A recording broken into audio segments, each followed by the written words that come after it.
একজন মুমিনের ব্যক্তিগত তার লক্ষ্য হলো ততদিন আমি নীরব হব না, ততদিন আমি থমকে দাঁড়াবো না, ততদিন আমার পথ চলা থামবে না, যতদিন আমি আল্লাহর সন্তুষ্টি অর্জন করে আমার এই প্রাণ আল্লাহর হাতে সুপর্দ করতে না পারবো, আমার এই জীবন যতদিন আমি আল্লাহর কাছে তার আমানত বুঝিয়ে দিতে না পারবো, ততদিন আল্লাহর দ্বীনের পথে পথ চলা কোনো মুমিন স্তব্ধ করে দিতে পারে না, কোনো মুমিন থমকে দাঁড়াতে পারে না।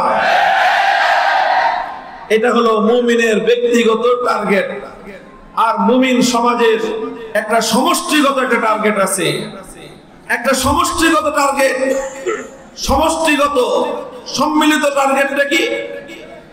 সম্মিলিত টার্গেট হলো লা ইয়াবকা আলা যাহরিল আরদি বাইতু মাদারিন ওয়ালা মাবার ইল্লা আদখালাহু আল্লাহুল ইসলাম ইম্মা বিইজ্জি আজিজ ওয়া ইম্মা বিযুল্লি জালিল।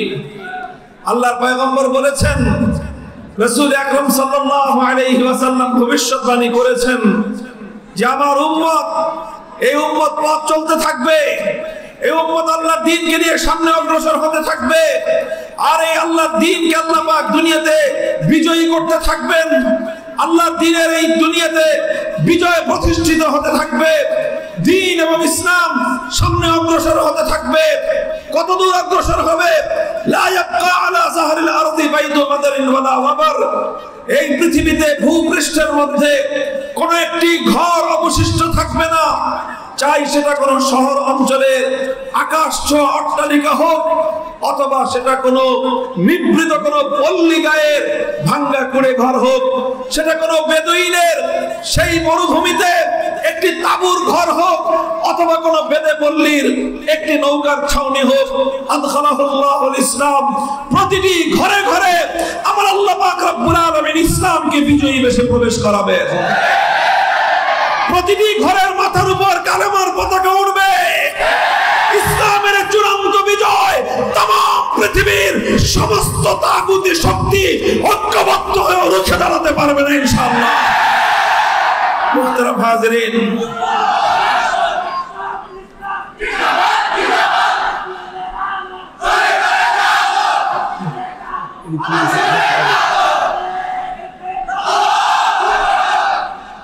কাজেই এটা আল্লাহর নবীর ভবিষ্যৎবাণী। আমরা ইমানদার, আমরা মুমিন, আমরা বিশ্বাসী সম্প্রদায়। আলহামদুলিল্লাহ, আমরা আমাদের নবীর প্রতিটি কথাকে ওই রকম বিশ্বাস করি। কামা আন্না দুনাল ইয়াউমি আল গাদ। আজ দিনের পর রাত্র অবসান হওয়ার পর আগামীকাল প্রত্যুষে পূর্ব দিগন্তে সূর্য উদয় হবে, এইটা যত নিশ্চিত তার চেয়ে বেশি নিশ্চিত হলো আমার নবীর ভবিষ্যৎবাণী অক্ষরে অক্ষরে বাস্তবায়িত হবে ইনশাআল্লাহ। চায়নার পিকিং এর রাজপথে কালেমার পতাকা উঠবে, মস্কোর ঘরে ঘরে ইসলামের বিজয় আসবে, ওয়াশিংটনের হোয়াইট হাউসের মাথার উপর কালেমা খচিত পতাকা উড়বে, দিল্লির লাল কেল্লা আবার ইসলাম শাসন করবে, ইসলাম শাসন করবে। কেউ থামাতে পারবে না। ইসলামের অগ্রযাত্রা রুদ্ধ করার ক্ষমতা কোন শক্তির হবে না ইনশাআল্লাহ।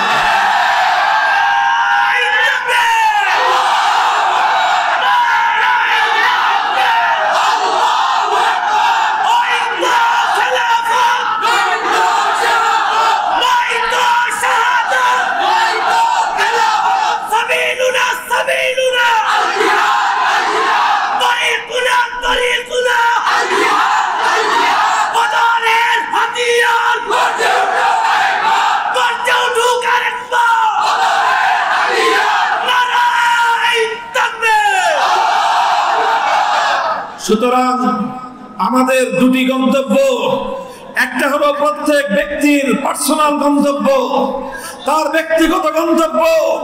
আমরা চলতে থাকবো, আল্লাহর দ্বীনকে নিয়ে সামনে অগ্রসর হব।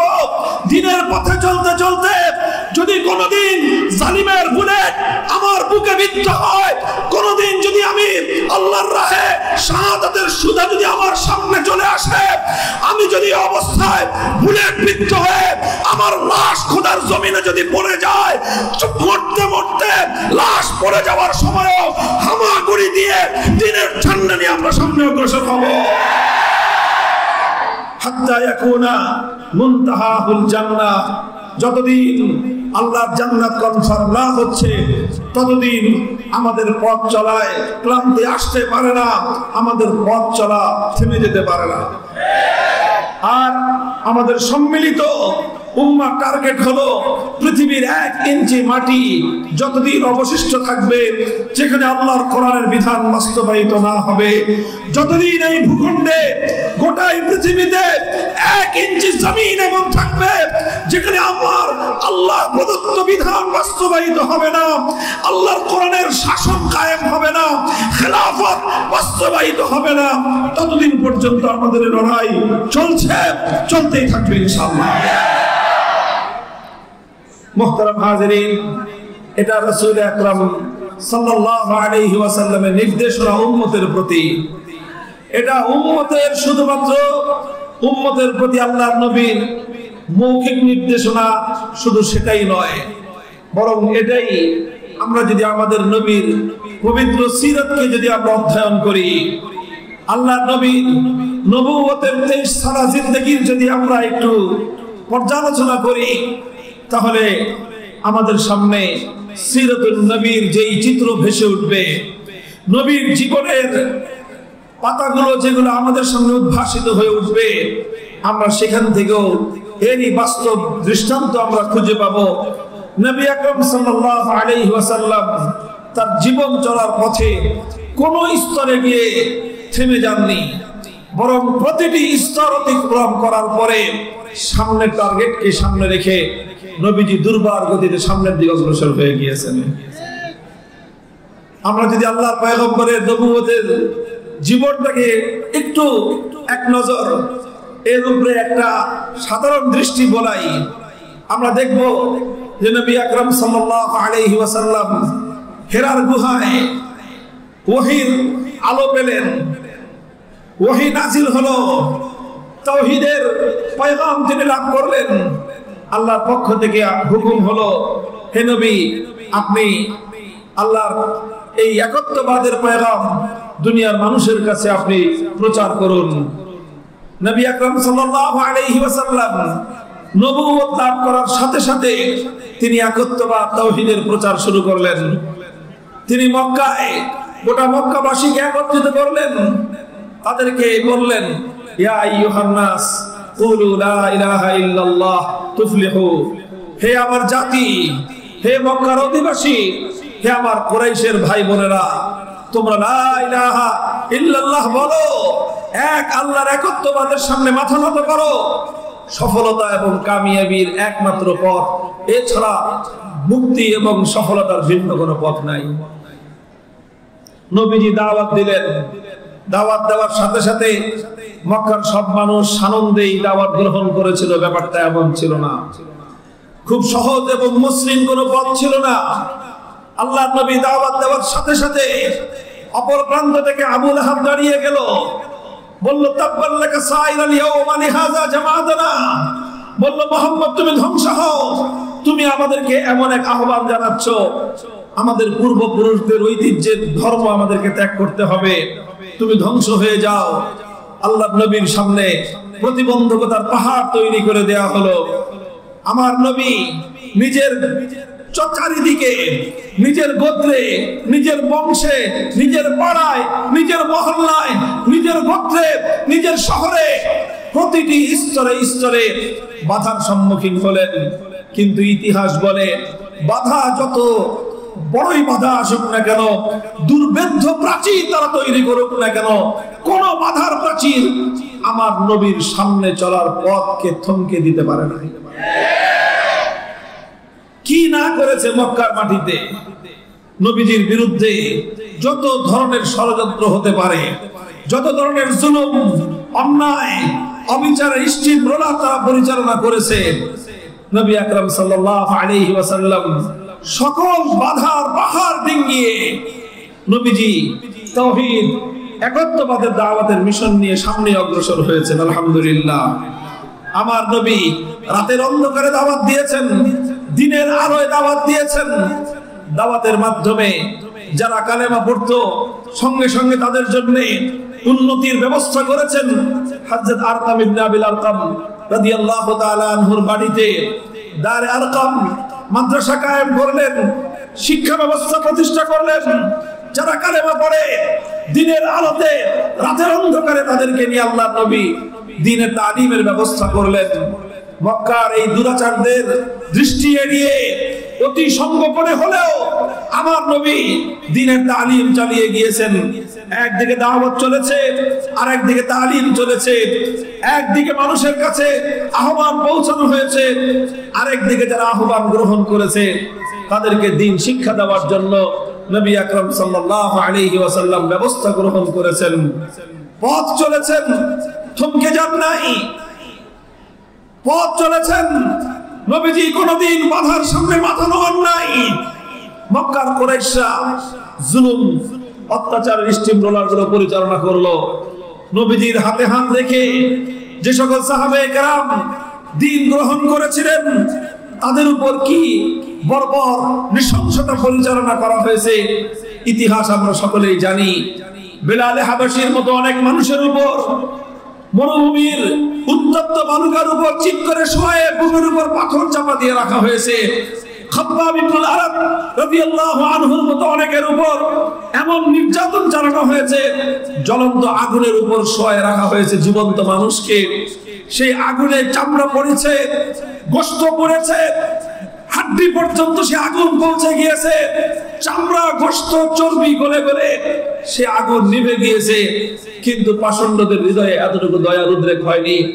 হযরত ইয়াসির রাদিয়াল্লাহু আনহুকে কালেমা পড়বার অপরাধে দুই পা দুই উটের সাথে বেঁধে দুই উট দুই দিকে হাঁকিয়ে দিয়ে দ্বিখণ্ডিত করে শহীদ করা হয়েছে। ওনার স্ত্রী হযরত সুমাইয়া রাদিয়াল্লাহু আনহাকে তলপেটে বিষাক্ত বল্লম মেরে আবু জাহাল নিজে হত্যা করে শহীদ করেছে।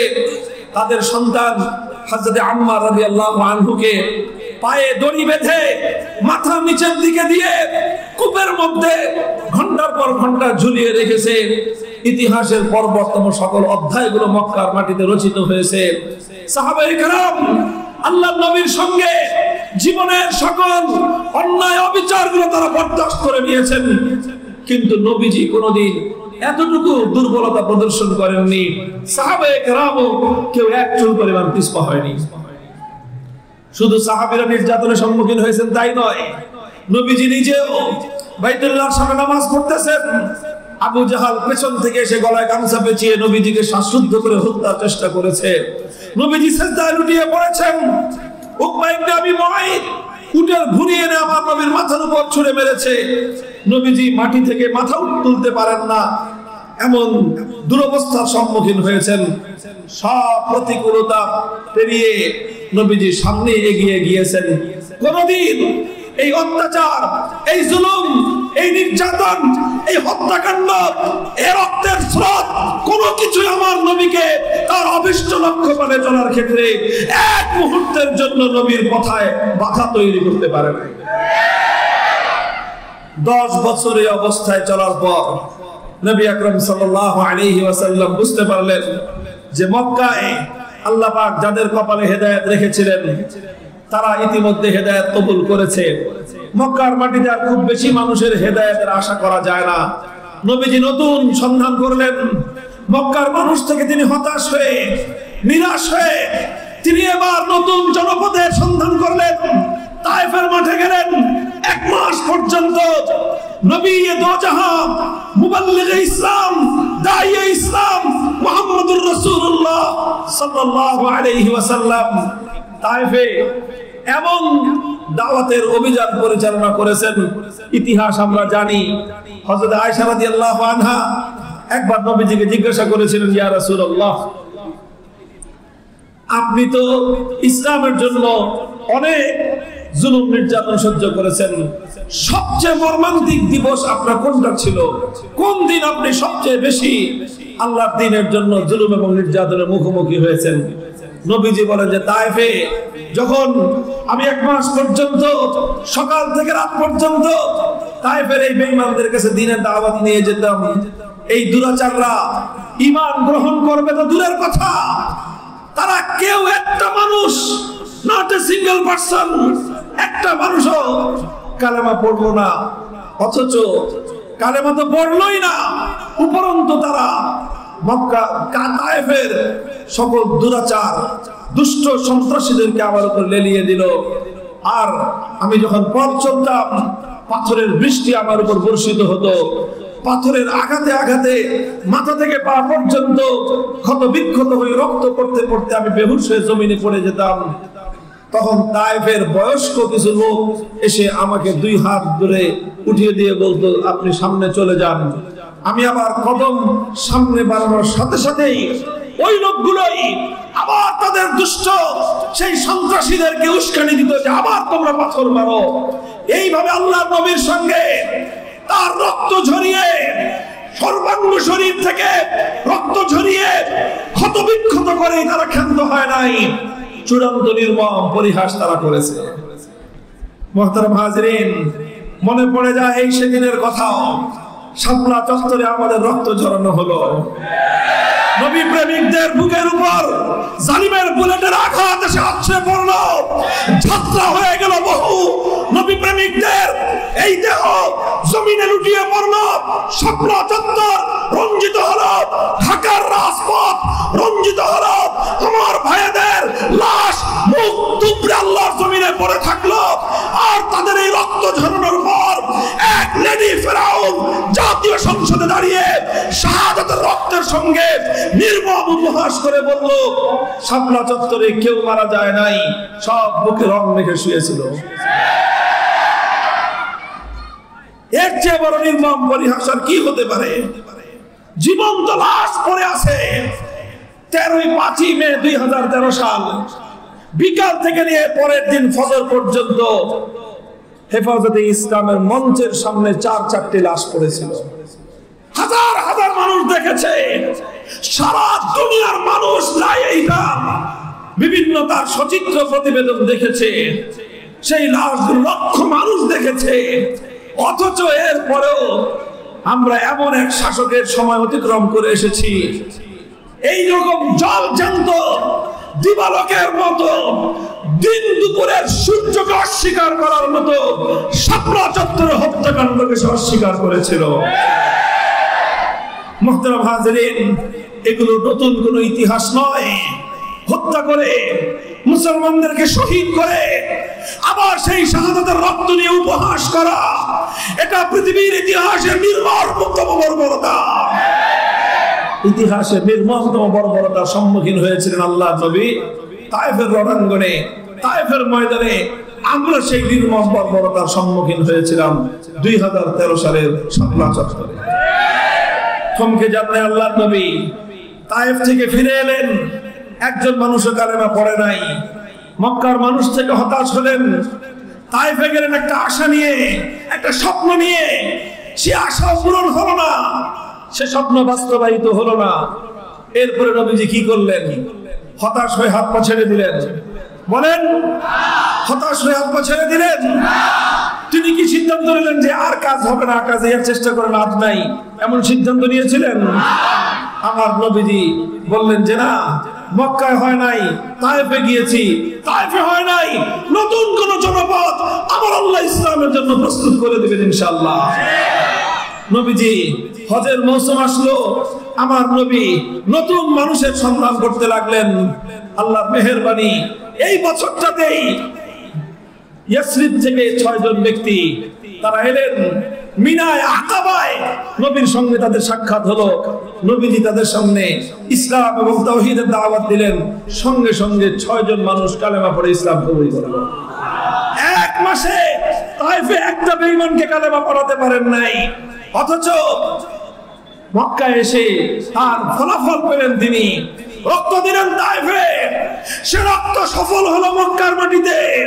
তিনি যে রক্ত দিলেন তায়েফের রণাঙ্গন, তায়েফের ময়দানে, বেহুশ হলেন তায়েফের ময়দানে। 1 মাস পর্যন্ত তিনি এরকম জুলুম আর নির্যাতন, পাথর বৃষ্টির মধ্য দিয়ে তিনি সময় অতিক্রম করলেন। আল্লাহর মেহেরবানি, আল্লাহ পাক সেই কুরবানি, সেই ত্যাগ এবং সেই রক্তের জাযা আর উত্তম বিনিময় আল্লাহ পাক দিলেন কিভাবে? যে আল্লাহ পাক ইয়াসরিব থেকে আগত 6 জন পুণ্যাত্মা সাহাবীদের অন্তরের মধ্যে আল্লাহ পাক ঈমানের নূর ঢেলে দিলেন। তারা চলে গেলেন। দ্বিতীয় বছর আবার তারা এলেন। এবার 6 জন নয়, এবার 12 জন এলেন। নবীর হাতে বায়াত নিলেন। তাদেরকে আল্লাহর নবী দায়িত্ব দিলেন, মদিনাকে তোমরা এবার প্রস্তুত করো। তৃতীয় বছর তারা এলেন 70 জন। 70 জন এসে নবীজিকে তারা প্রস্তাব করেন, নবীজি আপনি মদিনায় চলে আসেন।